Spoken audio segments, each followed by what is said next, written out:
নিজের ঘরেই সামলাতে পারছে না ভারত। দেশটির সেভেন সিস্টার্সের অন্যতম রাজ্য মণিপুর আবারও রীতিমতো জ্বলছে।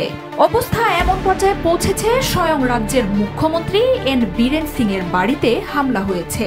মণিপুরে সংঘাত শুরুর পরও প্রধানমন্ত্রী নরেন্দ্র মোদী রাজ্যটিতে একবারের জন্যও যাননি। খোদ ভারতের ভেতর থেকে ফিসফাস শোনা যাচ্ছে মোদী রাজ্যটিতে যেতে ভয় পাচ্ছেন।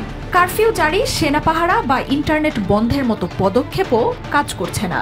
এর মধ্যেই শনিবার বিজেপি শাসিত রাজ্যটির মুখ্যমন্ত্রী সহ বিধায়ক ও কর্মকর্তাদের বাড়িতে হামলার পর মণিপুরের নিয়ন্ত্রণ আদৌ নরেন্দ্র মোদীর হাতে আছে কিনা সেই নিয়ে তৈরি হওয়া সন্দেহ আরও জোরালো হয়েছে। শান্তি ফেরাতে মণিপুর সফরে যেতে প্রধানমন্ত্রী নরেন্দ্র মোদীকে চাপ বাড়াচ্ছে কংগ্রেস সহ বিরোধী দলগুলো। Double million offer, Walton fridge কিনে পেতে পারেন 20 লক্ষ টাকা, রয়েছে কোটি কোটি টাকার নিশ্চিত উপহার। তবে কোন শঙ্কায় যে মোদী 1 বছরের বেশি সময়েও রাজ্যটিতে পা রাখেননি তা নিয়ে ধোঁয়াশা বাড়ছে।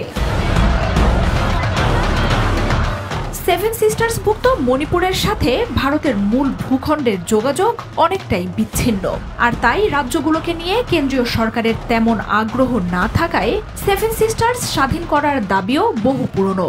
মাঝের কয়েক বছর সেই দাবি দাবিয়ে রাখা গেলেও গত 1 বছর ধরে উত্তাল সময় পার করছে সেভেন সিস্টার্স রাজ্যগুলো।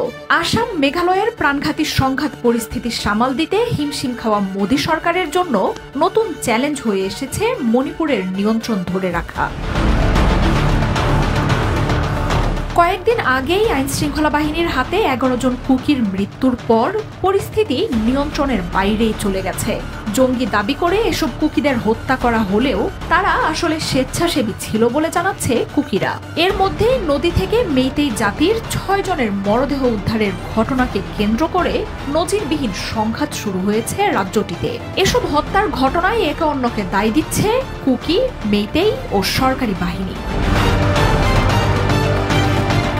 পরিস্থিতি এমন হয়েছে যে কারফিউ ও আইন শৃঙ্খলা বাহিনীর সব সতর্কতা উপেক্ষা করে শনিবার উত্তেজিত জনতা ভাঙচুর চালায় বিজেপি নির্বাচিত মুখ্যমন্ত্রী এন বীরেন সিং এর বাড়িতে। নিরাপত্তারক্ষীরা কাঁদানে গ্যাস ছুড়ে কোনো রকমে পরিস্থিতি নিয়ন্ত্রণে আনে।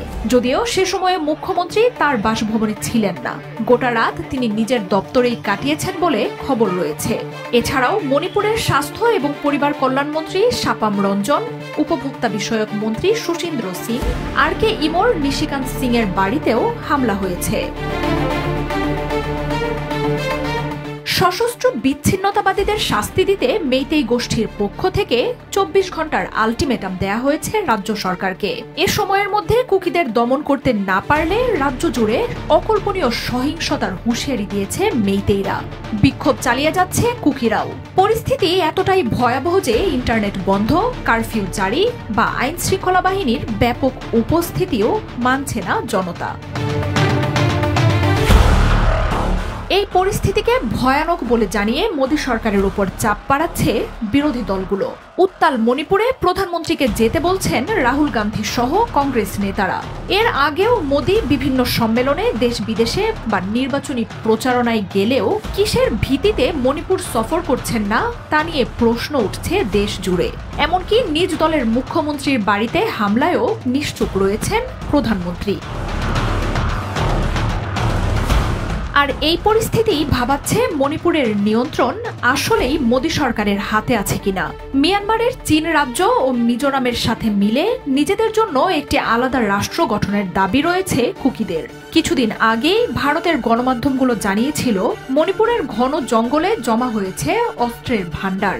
সেভেন সিস্টার্স রাজ্যটিকে ভারত থেকে আলাদা করতেই এসব অস্ত্র ব্যবহার হবে কিনা তা হয়তো স্পষ্ট হয়ে যাবে আর কিছুদিনের মধ্যেই। মার্জিয়া উপমা, ৭১।